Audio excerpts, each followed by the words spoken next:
Welcome to this episode of Chattin with Staxx. I'm your host, Bill Staxx, and today I got former Outlaw member and former Hells Angel member, Bob and PeeWee. And I looked at him, I says, well, that ain't something to be honored about. And he goes, no, it's not. But I'm just telling you that every time it's been us that fucked it up. Oh yeah, because I think that when the guys in Canada started taking our guys, that killed another truce. It did, bro. Yeah. That was what I was telling you before. And I don't know where it happened. I know it was in Canada, but I know that's where it happened. And then the shit was on again, you know. But I mean, really, bro, now stepping back, growing up in Milwaukee, knowing all them outlaws, the way I do and stuff, just like I said in my book, bro, we're really not that much difference, Bob. All we are is a different, hey, brother, all we are is a different color scheme. Not at all different. 100%. You could have just as easily been an outlaw, and he could have just as easily been a absolutely. I could be a 30-year member right now of the Angels if I had it when they offered it to me. And a lot of them guys did very well financially from going that way, right? Right. So good on them. And, you know. Did you know, Bob, did you know Shock? No. A guy named Shock? No. He became a national president. He was the go-between the Outlaws and the Angels. He would come out to Frisco. And one of the times I was out there, I never got along. I hated that dude's guts. And that's why when you were asking me before, Billy, if I ever would have went that way, I would have never went that way because of that one piece of shit. You know what I mean? Yeah. And he would, I'd be having a meeting with their president, Jingles, and he sucker punched me in the face. When I jumped up, man, the door opened up. They're all there with axe handles. I was like, oh, this is how this is going to go, huh? That's when I was in the Sinners. So he sucker punched you? I never heard that story. Yeah. I was sitting there talking to Jingles. I had my head like this, and he sucker punched me. When I jumped up, man, the door flew open, and oh yeah, it was going to be a boot party for me. What did he sucker punch you for? What was it over? They were mad because they called over to our clubhouse and nobody was there but the guy on watch doing the clubhouse watch. And they said, hey, when you get done there, why don't you swing by our clubhouse and have a drink with us? And he said, okay. And he never showed. And he never showed. And like Bob would tell you too, by saying, hey, Bob, I'm going to stop by you and stuff. Yeah. That's a slap in the face. It was disrespectful because if I said I was going to stop by Bob, I should stop by him. A guy from another club, and he was a great big man too. And the chapter was out of town, and I was just being on watch. And he came to the door, but he knew I was there because he saw me out and about that night. So I had to let him in. And the guys in the chapter were like, well, what were you going to do if the guy decided to knuckle you? I said, I don't know, man. But you know what I mean? So the secret was, just kept saying, oh, the guys will be back soon, and I got to get going. Sorry, bro. And let him have a beer and move him out to the door. Right. Yeah, he knew. Well, when Shock punched me in the face, Billy, he punched me, and I turned around, and I said, you just punched me in the face? And he says, hey, that's for your guy not showing up, disrespecting us. You can give that to him. Like I was going to go give it to him, you know? Yeah. Which I want to jump up and take care of him right there. but you know, when I found out he was coming to do the negotiations, I said, well, I got a problem with that dude. And they said, well, we got an agreement, man. If you got a problem with him, he comes here. You guys can fist fight. No weapons, no rings. You guys could just fist fight. I'm thinking, oh hell yeah, that's good enough for me. Yeah. He says, yeah. So then next thing I know, the meeting was called off. Shock rolled over, snitched on about 45 guys. Most of them was the state line guys, like Bob was talking about. Yeah. Those guys all got 20 years of life. Oh, wow. Yeah. So he ratted on about 40 guys, and Milwaukee Jack was one of them, a bunch of the guys. He was famous too. Right. I just talked to him like back in October. He's in a halfway house. He's doing good. I met so many guys from down in the States who had such... I even met Smitty who got his way off of death row in Florida. I knew Smitty.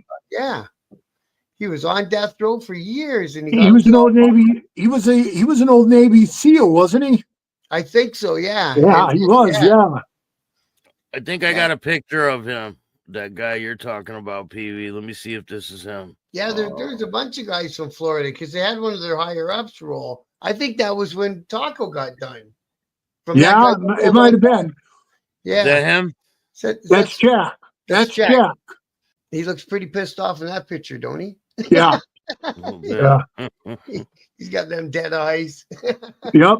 But, you know, I mean, he did time because of this guy. So this guy that we're talking about, they moved him to Nevada, and then from Nevada, people knew he was there. So then they moved him to Oregon, and he had him in a witness protection. He f***ed up there, and he told him, hey, screw you. Now he's back in Milwaukee.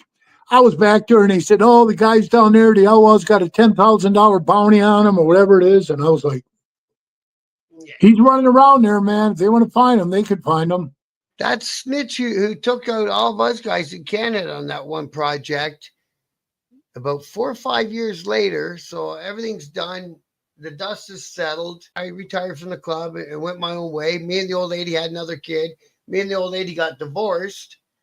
I had my kids one weekend for visitation. I call a cab and my snitch is driving it.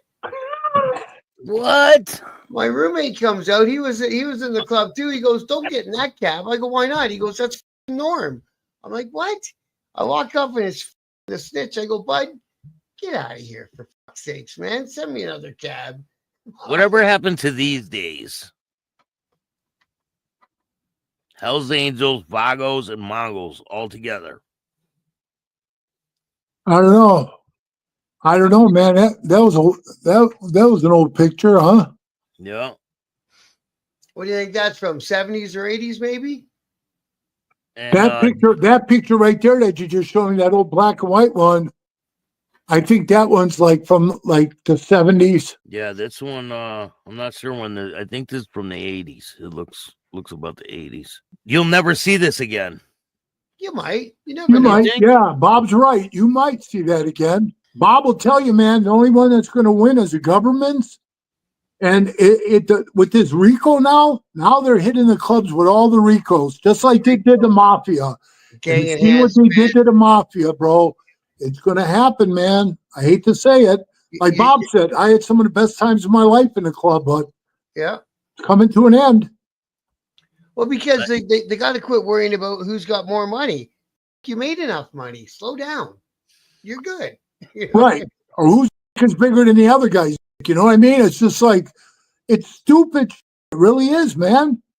Like I told the guy, and he says, yeah, I'm having negotiations with the red and white. I said, good. I mean, but like I just said to Bob, they'll end up breaking it. Yeah, they don't hold them. It's like, yeah, man. It's like, what's going on in Europe? Yeah. We'll be good until they don't feel like it no more. Right. Or there's something over there that they want, and they just take. That's it. Yep. And all the big clubs, because, you know, as they hang around, the first thing you're taught is, if you ever seen a group of guys that aren't bikers beating up, like for me, a Hells Angel, you go and help out that Hells Angel because he's a 1%er. But how many people ever lived to those kind of standards? Nobody I know of. I'm sure your club told you the same thing. All 1%ers are supposed to, you know, help each other if it's against the government or someone. But we did, Bob. We helped the Mongols. Remember when the government took the Mongol patches? Yeah.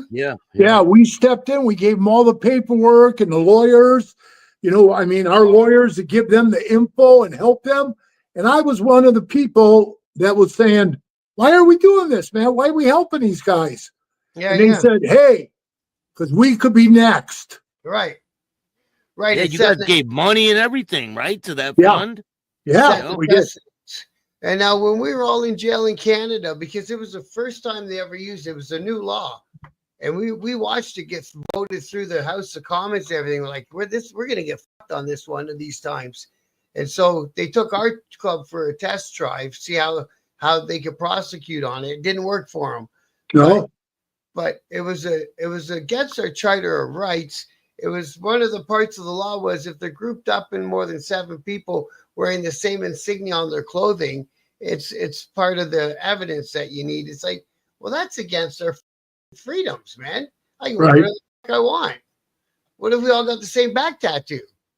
You know Yeah. what I mean? Like, but so the Angels at that time apparently offered our guys on the street to help if we wanted to fight it through the charter fight, and our guys turned it down. Well, yeah, the Mongols didn't turn it down, bro. They took the money and the help, you know. Another pride thing.